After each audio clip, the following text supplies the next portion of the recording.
right wrist. Say that 6 times fast. Third quarter of last night's game against right there? Yeah. Oh, man, that's tough.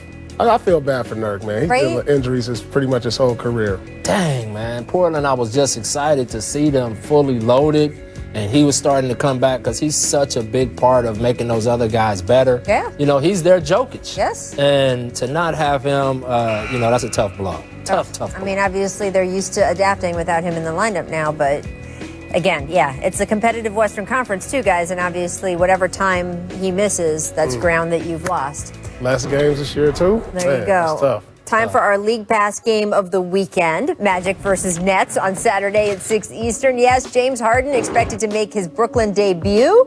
And Kyrie Irving could be available as long as he continues to clear COVID-19 protocols. Our Adrian Wojnarowski reporting Kyrie will play tomorrow. Here is Steve Nash on Harden today. Offensively is going to be a challenge just to figure out how these parts fit. It's a great problem to have because they're all extremely talented offensive players. I think defensively, they also are very capable. The big three are capable defenders. They're intelligent and experienced players. So while we have to go down this path and figure out what the best way to defend is with this group, I do think that there's more potential than maybe people assess from the outside on paper. So I love the question I'm about to ask next. Shout out to our producers. Coach Fizz, does the trade for James Harden make Steve Nash's job easier or harder? It's a toss-up in some ways. Like, you obviously see all the talent and you say, yes, it's easier, but it's just not easy. You got to really, when we talked about sacrifice earlier, you really got to get these guys to understand how they have to impact the game while at the same time letting other people bring their ego to it too. So I think that's the tough part, is really getting guys to understand that and how to fit that in systematically. And I think Steve is right. When you got smart guys who are capable of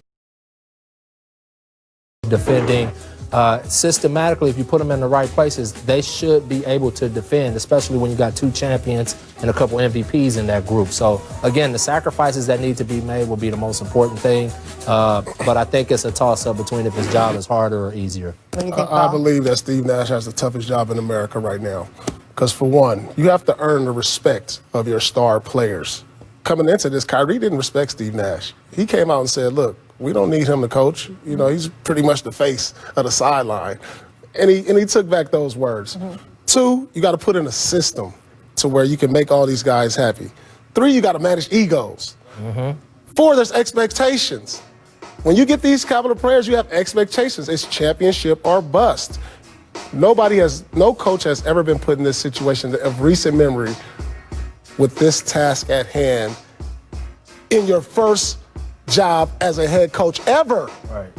And so to me, this is one of the more difficult jobs in America. I'm going to just check you and say, hardest job in American sports right now? American sports. Right. American Because we obviously sports. have some in sports. Only in sports. healthcare workers, Only in the teachers sports. doing a harder work right now, but which Only I know in you sports. meant. I know you meant that. Go ahead. Absolutely, but I think, the point that you made that I think is really important in this whole thing is what Steve Nash has to do right now. He's doing it without training camp.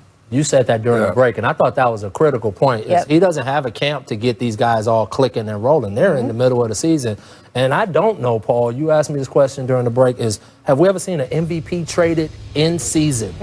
And this is the first time I think we've ever seen this. So, yes, his job is difficult, but boy, that's a good problem to have. You got some firepower over there, and they will definitely be in the race to win the title. Steve gave some good insight into his process in that press conference today. He said you got to basically strip it down, get everyone in the same room and say, are we all on the same page in terms of our motivation, which is, of course, winning a title. And once you start from there, that's how you slowly build. Well, we're going to get there by doing this, and then maybe the next game you build one more layer. We're going to get there by doing that, and that's how you kind of work in the sacrifice element because you keep reminding guys, well, we're all in the same goal. How did Doc do it with you?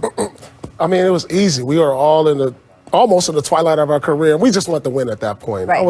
Hearing all of that, including what James just said about adapting his play and changing and becoming a little bit more of a playmaker, what do you guys think the biggest challenge is, Paul, for how this big three is going to come together? Well, James said it. I heard him say it a couple times, the sacrifice. He can't be the James Harden that he was in Houston. But my question is to the New Jersey Nets is the style of play. Jersey? I mean, the Brooklyn Nets. Where you going, man? They were Brooklyn Nets when you were there, Paul. We once said that we would never see a jump shooting team win a championship, then you had the Golden State Warriors. Right. And now you have three great one-on-one players. Is this the year that we have a one-on-one team style of play? I mean, that's who they are. I mean, am I going to ask James to cut back door? Am I going to ask him to spot up? Am I going to ask the same of Kyrie? So my question is, what style of play? Can they be the first one-on-one team, ISO team to win? We have yet to see. And I don't know what style of play that's going to be because you have to use these players to their strength. But the sacrifice, that's going to be the biggest things in James is going to have to do in order for this team to succeed. Yeah, and that's the word I kept hearing, sacrifice. And Spo used to have a great saying, sacrifice is easy until it's you. And so we're going to see if these guys are willing to sacrifice. And what does that look like? What does that mean?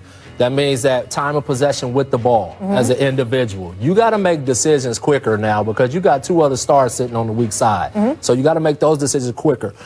Defensively, when you're on defense, are you taking pride in being a top-level defensive team, or is it all about scoring and when you have the basketball? Those are the places that I want to see if those guys are willing to make the sacrifices. And then finally, the off-the-court distractions. Can we get that behind us now and get to where y'all just playing basketball and showing what you can really do as a team? Well, you guys, we were talking right before the show that you guys, when you came together as a big three in Boston, Paul, the fit was very natural, just between the position Ray played, the way you played, the way KG played.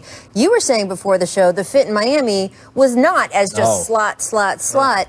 You guys really pioneered that positionless basketball in terms of making it just a regular part of the equation. How did you figure that out as a coaching staff?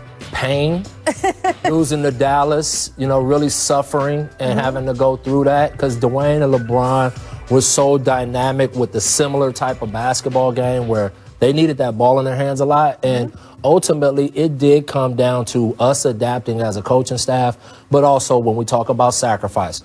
Paul was just saying it. We got after it defensively. That's one thing you can say. That team got after it defensively. And both of those guys, when they didn't have the ball, they made a conscious effort to move without it. Yeah, that's my biggest question. Yeah. I mean, offense is not going to be a problem. Defending. Can they be a top 5 defensive team? Because if not, I don't see them getting to the finals. Well, you see this usage rate and clutch time. So these are all, by the way, they all have a track record of being clutch performers. We threw it up here yesterday on the show. In the last 10 seasons, 8 guys have accumulated 1,000 points in the clutch. The Nets now have 3 of those 8. So they have guys who can come through in the clutch. The question, of course, is a little bit who takes the last shot, but I do think that stuff works itself out. It does. It's going to be some guys one night, some guys another night. In terms of defense, I completely agree. I mean, I remember so much, Fizz, that you guys had your first training camp once all those guys came together. Eric decided to hold it at a military base. And that you guys ran only defensive drills for the first few days, week? It was at least 3 or 4 days that we just went straight defense. And it was to set a tone at a military base because we was getting ready for them. And you had to be so disciplined and sharp to beat that Boston team. They guarded the heck out of you. They moved the ball. They ran their stuff to precision. And they weren't going to beat themselves. So we knew this wasn't no guarantee. But he said it did get me to Brooklyn. Paul, how do you see that whole situation? I certainly understand Boogie's side, but also James is right. What he did got him where he wanted to go. The system basically allowed for that. Well, yeah, I understand both sides. I mean, because sometimes disrespect comes in all forms and fashion. It's not just what you say, it's your actions. And Boogie was saying it like, look, you didn't come to training camp on time. And then we look at his last 5 games with the Rockets. That's not the James Harden we know. No.